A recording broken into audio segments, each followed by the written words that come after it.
Espero que vocês estejam bem, retornando aí desse período de descanso, entre aspas, né, proporcionado por essa situação difícil que nós estamos passando. Então, eu vou pedir para vocês nesse momento, para que a gente faça aquela oração matinal, sempre da primeira aula, e que cada um de vocês, em seus pensamentos, solicite os seus desejos, suas vontades, para que a gente possa retornar a nossa vida de uma maneira normal.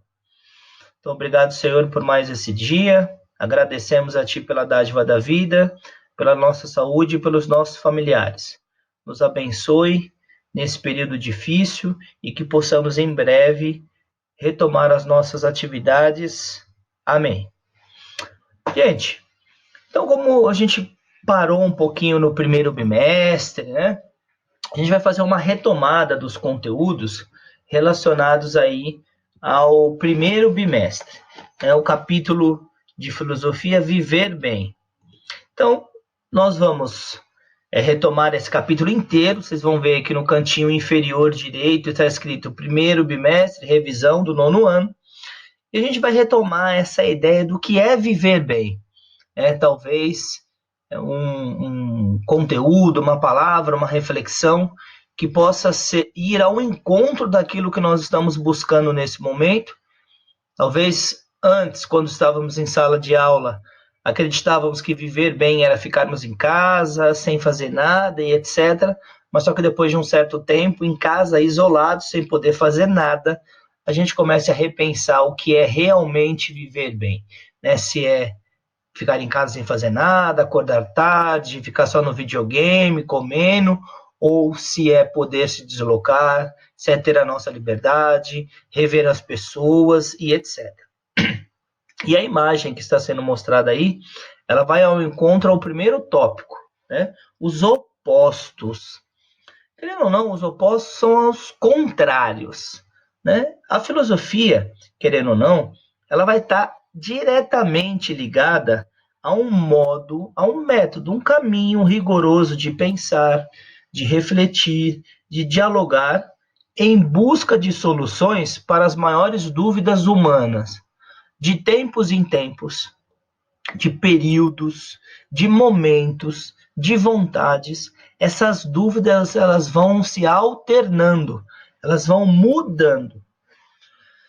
De acordo com o que nós temos escrito ao longo da história da humanidade, muito tempo atrás, aproximadamente há uns 25 séculos, várias pessoas já se propuseram a pensar no dia a dia.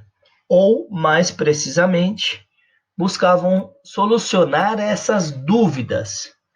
Mas, até hoje, né, a gente ainda busca resposta para uma série de questionamentos, como, por exemplo, para onde vamos, de onde viemos, como devemos agir, o que é viver bem. Então, e uma série de outros questionamentos que vão surgindo na nossa vida na medida que a gente vai ampliando o nosso conhecimento e, principalmente, passando por situações diferentes. Nesse sentido, a gente vai ter Heráclito, que viveu no século 6 a.C. e que vai apontar uma ideia do seguinte, que nós vivemos cercados pelos contrários, tal como calor e frio, claridade e escuro, nascimento e morte, bem ou mal. De acordo com ele, tudo que existe passa por constantes transformações, que são geradas pela luta constante entre os contrários. O filósofo designava esse movimento constante de transformação como o eterno devir, ou seja, um contínuo vir a ser, né, daquilo que antes não era e agora é. Como, por exemplo, uma das suas máximas, né, que vai dizer que o ser humano não entra no mesmo rio duas vezes. Por que ele está querendo dizer com isso? Eu vou entrar num rio, só que naquele momento que eu entro no rio, eu tenho uma sensação. E eu tenho a água corrente. Eu saio e entro novamente no mesmo lugar. Eu posso imaginar, eu vou ter a mesma sensação e eu estou sendo banhado pela mesma água. Não. Eu já tenho internamente uma experiência do que é entrar naquela água, que geralmente a água do rio, ela é fria. Então eu já vou me preparar para receber aquele impacto da água fria de novo. E outra coisa, aquela água não é mais a mesma. Então ele vai usar esse exemplo para dizer que nada é do mesmo jeito sempre. Talvez nós podemos trazer esse exemplo para o contexto atual. Será, é um questionamento, será que quando esse período de isolamento social acabar, nós teremos a nossa vida normalmente do jeito que era? Será que nós seremos da mesma maneira? Ou mudaremos nossos hábitos? Ou até mesmo se nós já mudamos o nosso ponto de vista, a nossa reflexão sobre a nossa família, aquilo que é importante, o contato com as pessoas próximas, a valorização das pequenas coisas que antes a gente não se preocupava tanto. Então, nesse sentido, Heráclito vai dizer que tudo muda, pois o mundo para ele é formado por essa tensão, entre os opostos, a qual vai gerar mudanças constantes na ordem das coisas. E nós não teríamos, talvez, um exemplo mais prático para colocar como esse que eu acabei de falar para vocês da nossa realidade, que, querendo ou não, está proporcionando não só para cada um de nós, mas para o mundo como um todo, uma reflexão, uma mudança do que é realmente viver bem, Por exemplo, o futuro, o que ainda não ocorreu para ele, se transforma em passado, o que já ocorreu. Mas isso acontece de maneira gradual, havendo um momento ali intermediário entre ambos, o presente. Então foi aquilo que nós falamos anteriormente na sala. Nós temos o passado, que muitas vezes nos proporciona uma experiência. Nós temos o presente, que às vezes nós esquecemos de vivenciar, preocupados com o futuro. Mas o futuro, segundo esse pensamento dele, já é passado. Até porque quando nós começamos a aula às 8 horas, se eu parar para pensar agora, 8h13, já é passado. Então, ele vai proporcionar essa linha de pensamento para a gente o seguinte: o que é importante? O que é viver bem? Viver preso no passado? Viver preso no futuro? Ou viver o presente? Então ele vai propor essa reflexão. Talvez essa reflexão esteja passando na cabeça de muitos seres humanos nesse momento, que sempre adiava aquele pensamento, aquela conversa, aquela vontade de fazer alguma coisa, com o perigo eminente que se colocou no mundo. Então hoje, às vezes a gente pensa, será que eu vou conseguir fazer tudo aquilo que eu gostaria? Ou até mesmo assim, quando voltar à normalidade eu vou ser uma pessoa diferente. Então, todas essas transformações fazem com que a gente repense esse nosso modo não só de refletir, mas também de enxergar a vida, de enxergar os próprios contextos da sociedade. Mas quando a gente fala nisso, contexto de sociedade, a gente vai falar em conceitos. Como assim conceitos? O que é viver bem? O que é viver em sociedade? O que é bom? O que é mal para mim? Afinal, a gente sabe que uma palavra, ela pode nomear, ela pode descrever seres, objetos, imagens, sentimentos, relações, inúmeras palavras. Eu tenho palavras que podem ter significados distintos, amplos, que podem exercer funções diferentes, expressar ideias e juízos que são totalmente diferentes para cada um. Então, vamos colocar assim, né? Se tivermos dois exemplos, uma pessoa já adulta e um adolescente, você fala, o estudo, a escola. Talvez para aquele adulto, a escola, o conteúdo, o conhecimento seja algo importante, porque ele enxerga essa necessidade. Agora, para aquele jovem, aquele adolescente que não está tão preocupado com isso, escola nada mais é do que mais uma obrigação de uma série de coisas para ele não gostaria de estar fazendo. Uma mesma palavra proporciona conceitos, interpretações diferentes para cada indivíduo. Então, por isso, na filosofia, que ela vai propor que esses conceitos sejam objetos de reflexão constante e diálogo, porque o meu ponto de vista, ele pode estar certo para mim. Isso não quer dizer que ele está certo para todo mundo. Tá? Nos quais a gente possa explorar essas opiniões diferentes, contextos e até as possibilidades que nós podemos ter com isso.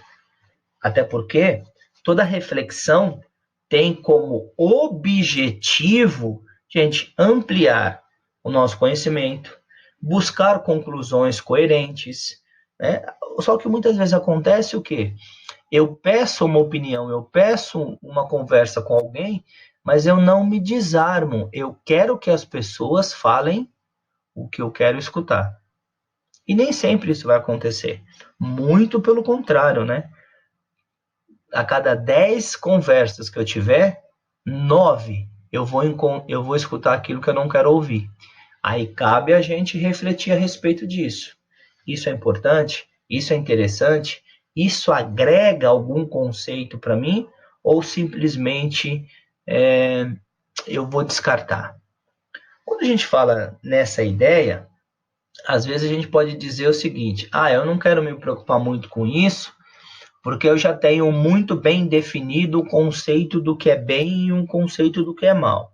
Bem é aquilo que teoricamente me satisfaz, mal é aquilo que me prejudica ou não me deixa tão bem. Mas, na verdade, todos os dias a gente passa por inúmeras situações ao qual nós nos deparamos, por exemplo, com várias condições climáticas. Então vamos imaginar hoje essa manhã fria, né? Que provavelmente nenhum de nós gostaríamos de levantar da cama, debaixo da coberta. Interagimos com pessoas diferentes. Olha vocês aí nesse momento interagindo comigo via internet, né, tendo uma aula online. Algum de vocês, neste período, imaginou que isso poderia acontecer? Às vezes a gente pode pensar assim, isso não é tão bom, não é tão legal. A gente tem um lado positivo e negativo disso. O negativo é que nós não estamos compartilhando a nossa presença, mantendo a sociabilidade, que era muito comum para nós. Porém, por outro lado, aí pensar de uma forma positiva, nós mantemos o contato, nós mantemos a relação professor-aluno, a questão do conhecimento que é passado. Né? Infelizmente, a gente não está presencialmente, mas nós estamos virtualmente. Tudo depende da forma como eu vou enxergar isso. Eu lembro que na aula, quando eu comentei, eu falei do exemplo do Monte Vesúvio, né, que quando ele entra em erupção, ele destrói tudo à sua volta. Isso pode ser um lado positivo e negativo, ou um bem ou um mal, depende do ponto de vista. Para aquelas pessoas que vivem em volta, vai ser um mal, porque vai ser uma catástrofe. Porém, para o planeta como um todo, é algo positivo, porque ele está liberando a pressão interna da Terra. Se ele não libera, provavelmente a Terra poderia explodir. Nesta ideia de bem, de mal, de busca e etc., nós vamos ter o filósofo estoico Diógenes. Né? Diógenes ele viveu aproximadamente no século III a.C. Ele acreditava que a inquietação, ou seja, aquilo que deixa o ser humano em constante movimento, era causado pelos desejos. E esses desejos eram mal. Por quê? Porque ele acreditava que o ser humano ele se movia só pelo desejo de conquistar algo, e não simplesmente para viver de uma maneira simples e natural, sem desejar nada que não tivesse ou não pudesse ter. Então ele vai dizer que o mal do indivíduo é a ambição exagerada. Né? Que para viver bem, não é que a gente não deva ter ambição, mas moderada, com limite. Né? Em relação a esses bens materiais, ele era tão despojado que ele ficou famoso por viver nas ruas de Atenas, morando dentro de um barril. Tá? Além disso, para ampliar essa sua reflexão, ele andava durante o dia pelas ruas de Atenas com uma lanterna, procurando alguém que realmente fosse honesto. Aí a gente entra numa indagação. O que é ser honesto hoje? É você ser correto? É você falar sempre a verdade? É você não roubar as pessoas? É você expressar tudo aquilo que você sente? Né? Então, cria-se essa interrogação do que é ser honesto para Diógenes. E aí, nesse sentido, ele vai apresentar como uma reflexão o mito do rei Midas, que nós falamos lá, né? Que o principal objetivo dele era enriquecer a qualquer custo, e ele ganha essa dádiva de tudo que ele tocar virava ouro, até que ele toca a sua filha, e ali ele começa a perceber o real valor das coisas. Então, até um determinado momento, o que era importante para ele era o dinheiro, em outro momento era a presença da filha ao seu lado. Talvez nós possamos pensar nisso hoje. Será que realmente o que vale a pena é o dinheiro ou a nossa saúde e a nossa sobrevivência? Né? Colocar isso em xeque, em reflexão, talvez principalmente nesse momento aí mais conturbado. E nesse outro sentido, a gente pode dizer o quê? Que o mal, né, ou melhor, a palavra mal, ela geralmente é associada a um determinado sofrimento, que vai se estender a determinados infortúnios, obstáculos, dificuldades, doenças, tristezas, decepções e entre muitas outras coisas que machucam não só o corpo e a alma do indivíduo. Quando a gente fala alma, a gente fala do sentimento, né? Algumas dessas dores muitas vezes parecem insuportáveis, mas, né, mesmo assim, nós não podemos evitar que elas nos atinjam ou que atinjam as pessoas que queremos bem. Então, alguns filósofos, pensando sobre isso, eles vão buscar um caminho de reflexões, de estudos, envolvendo também a ideia de autocontrole, no sentir e no agir. Eles vão propor que o verdadeiro sábio, ou melhor, vão dizer que o verdadeiro sábio é aquele que pratica a ataraxia, ou seja, aquela pessoa que consegue se manter tranquilo, sereno em qualquer circunstância. Será que nós conseguimos colocar em prática hoje a ataraxia com tanta informação, com tanta coisa aparecendo, com tantas dúvidas que surgem na vida do ser humano? É algo a se refletir nesses próximos dias, né? De acordo com esse pensamento desses filósofos, que a conquista dessa ataraxia permitiria que o sábio não se deixasse abalar pelos prazeres, pelas alegrias, pelas dores ou pelos sofrimentos. Evitaria ainda que os desejos viessem a inquietá-lo. Entre esses pensadores se destacou o Diógenes, né? Então, quando a gente fala nesse sentido, ele tá querendo dizer o seguinte, que seria aquela pessoa que se manteria tranquila em qualquer situação, seja de extrema felicidade ou de extrema tristeza. Se manter ali imparcial, sem um envolvimento. Talvez a gente pudesse fazer uma associação a um conceito de pessoa racional, que analisa friamente a situação e não se abala sentimentalmente. Diógenes, ele vai fazer parte de um grupo, como eu disse agora há pouco, dos estoicos, né? Esses estoicos ensinavam a quem quisesse, né, que as pessoas não deveriam se deixar perturbar pela dor, pelo sofrimento, pelas doenças, pela morte ou por qualquer outro fato considerado mal pela maioria. Afinal, eles acreditavam que todos os acontecimentos eram bons, porque seguiam leis naturais, sábias e corretas. Então ele vai dizer o seguinte: eu não devo me abalar, eu não devo me preocupar com as coisas que acontecem, porque ela é uma ordem natural. Se aconteceu, é porque tinha que acontecer. É um pouco estranho pensar nisso, né? Como aceitar as coisas, mesmo que elas nos façam sofrer. Então, talvez seja um pouco difícil colocar em prática essa questão da ataraxia, né? Nesses momentos que a gente repensa determinados valores e até mesmo a nossa própria existência, o nosso próprio modo de agir e de ser. Para viver bem, para que a gente possa viver bem, o que será que a gente precisa, né?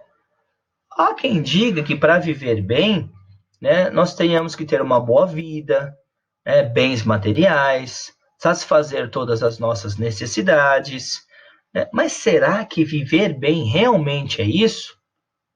Né? Qual será o maior bem de todos? Talvez a gente já possa ter feito essa pergunta, né?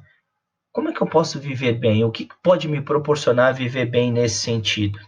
Então, muitos filósofos já refletiram sobre isso. Inclusive, uma reflexão vai se destacar, que é a reflexão de Aristóteles, quando ele afirma que todas as ações, as escolhas e também os conhecimentos humanos têm por finalidade nos proporcionar a conquista de algum bem, como riqueza, honra, sabedoria, status hoje, né? Então vamos imaginar que as pessoas, para viver bem, algumas buscam inúmeros likes, né, nas redes sociais, seguidores e entre outras coisas. Afirmava ainda também que todos esses bens tão desejados por nós, porque de uma certa forma eles nos trazem uma certa felicidade. Então vamos imaginar hoje, eu tenho lá 10 mil seguidores de uma rede social. Nesse instante, isso pode me trazer uma certa felicidade, tipo assim, eu sou uma pessoa muito vista, sou uma pessoa muito querida e etc. Mas será mesmo que nós somos vistos, queridos e etc? Ou é só uma mera reprodução? Né? Ou é só meio que automático? Eu fui lá adicionando um monte de gente que eu não conheço e as pessoas nem sabem quem eu sou ou o que eu faço da vida. Mas, segundo ele, né, essa própria felicidade não é desejada por nos trazer qualquer outro bem. Ela basta por si mesma, sendo o maior desejo e o principal objetivo de qualquer pessoa. Portanto, ele considerava que a verdadeira felicidade é o sumo bem. Entre outras palavras, o maior e mais perfeito de todos os bens. Considerava ainda que para ser feliz é necessário viver bem. Então, o viver bem nesse sentido é meio relativo, né? Às vezes vai ter gente que vai viver bem num sítio, gente que vai viver bem numa fazenda, gente que vai viver bem na praia, ou viver bem talvez hoje é que nós retomássemos a nossa rotina de poder sairmos livremente, ir ao shopping, à escola, né, dar aquele rolezinho com os amigos, as amigas e por aí vai. Mas ele vai dizer o seguinte, que para viver bem, nós tínhamos que colocar em prática 3 aspectos. O exercício da racionalidade, pelo desenvolvimento do pensar, ou seja, termos a liberdade de pensamento. O hábito da temperância, ou seja, a moderação dos sentimentos e nas atitudes. Equilíbrio, sermos pessoas equilibradas, não ir tanto para o exagero nem também pela falta. e uma convivência amigável com as outras pessoas. Nem todo mundo tem o mesmo ponto de vista do que eu, porém isso não quer dizer que eu preciso criar nessas pessoas inimigos. Eu tenho que viver em sociedade, eu tenho que ser sociável. A pessoa pode não gostar de mim, mas não quer dizer que eu também não vou, que eu vou fazer a mesma coisa que ela, porque senão eu estou sendo igual àquela ação ou atitude que eu recrimino. Eu não preciso puxar o saco, eu posso simplesmente ser educado. Não preciso bajular o indivíduo que eu não gosto. Pessoas do bem. Muitas vezes a gente vai falar pessoas do bem, né, e nós lembramos pessoas do nosso conhecimento, do nosso ciclo, do meio que nós estamos inseridos.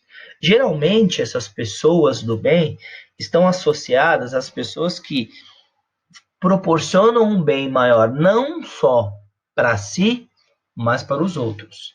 Dentre uma dessas inúmeras pessoas e personalidades que nós temos Mahatma Gandhi, né, que atuou com um princípio básico de não violência no processo de libertação da Índia da Inglaterra. Ele presenciou e enfrentou graves problemas sociais, fome, violência, discriminação, intolerância. Mas Gandhi, ao invés de devolver para as pessoas na mesma moeda, ele foi considerado como um líder que, de forma pacífica, lutou pela justiça e igualdade em todos os lugares onde esteve, cativando milhares de pessoas e mostrando para muitos indivíduos que talvez o melhor caminho que devemos seguir é o caminho de não violência, como forma de protesto.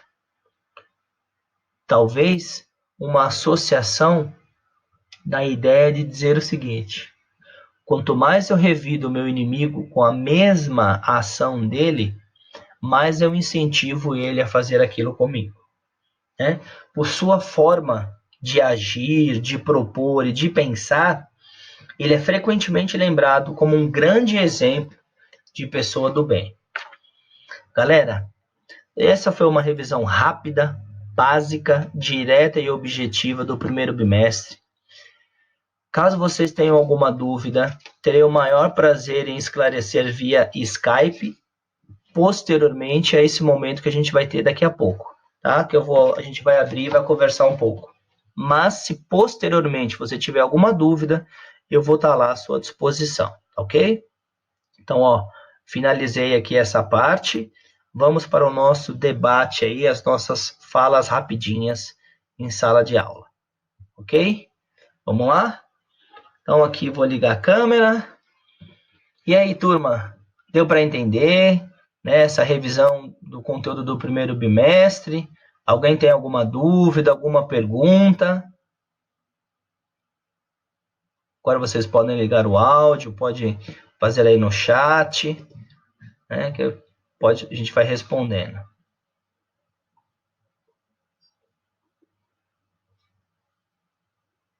Alguém?